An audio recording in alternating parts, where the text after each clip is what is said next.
Hey, what's going on, guys? It's your boy MidnightMan. If you're not living under a rock, you probably heard of the big announcement by Apple of all their new devices. The most interesting of them all being the iPhone 8, the 8 Plus, and then the iPhone X, or iPhone 10 if you want to call it that. But if you're not aware, the other technology that Apple released was a new Apple Watch, which has the cellular capability, so you could actually leave your phone behind to go to the store or wherever, and you can still pick up phone calls, listen to music. It's pretty cool. They also came out with a new Apple 4K TV, and I think it's nice of Apple to charge the same price for 4K movies and also HD movies. So that way, if you have someone on the edge thinking like, why do I need a 4K TV? I really don't need one. Plus everything's more expensive. They're less likely to have those thoughts since it's the same price.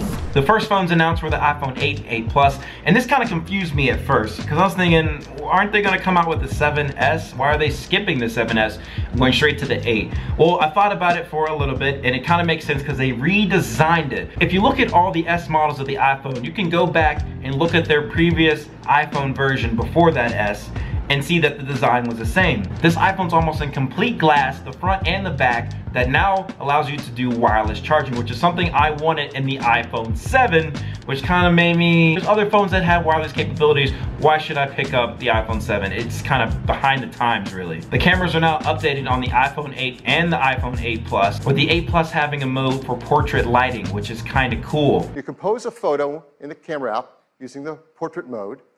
The dual cameras in the ISP sense the scene. They create a depth map.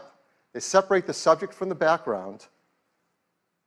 And then using machine learning, it creates facial landmarks and actually changes the lighting of the contours over your face.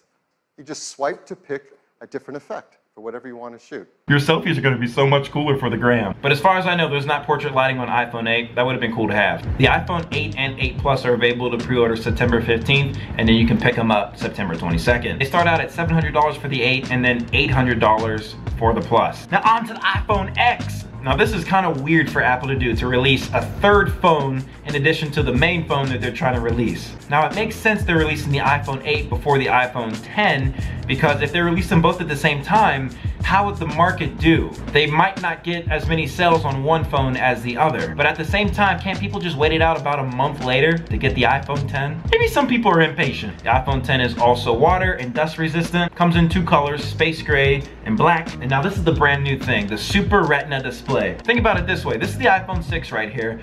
Instead of it just having that normal display like that, it's gonna be edge to edge. You're gonna have a full screen on your phone instead of these black borders that have always been on iPhones. That means they had to develop a new user experience without that home button. So just quickly what they came up with, if you wanna wake it up, you can either raise it or you can just tap on it. If you're viewing an app and you wanna go back to the home screen, you just swipe up. And if you wanna multitask to see multiple menu items, then you have to swipe up and like halfway you gotta hold it and then you can swipe through, which, I mean, I guess you could get used to it, but that seems a little clunky and weird, but practice makes perfect. I'm sure they made it intuitive enough to be smooth. Now this phone's gonna be pretty powerful. With that power, they created something just so amazing. And that, ladies and gentlemen, is an emoji. So now you can talk and have these facial expressions with an emoji and then send it to people.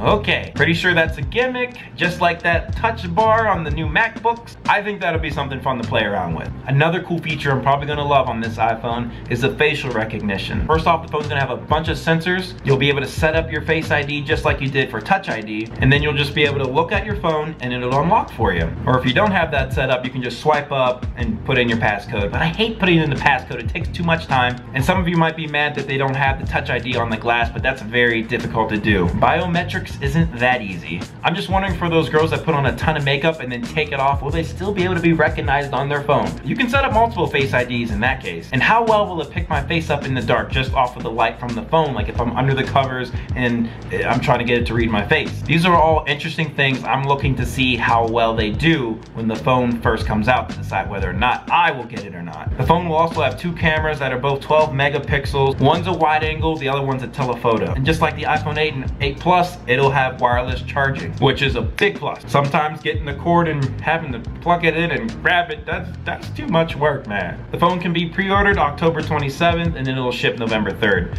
And it's gonna be selling for $1,000, which is about how much I thought it'd be selling for. Oh, that is so much money for a phone.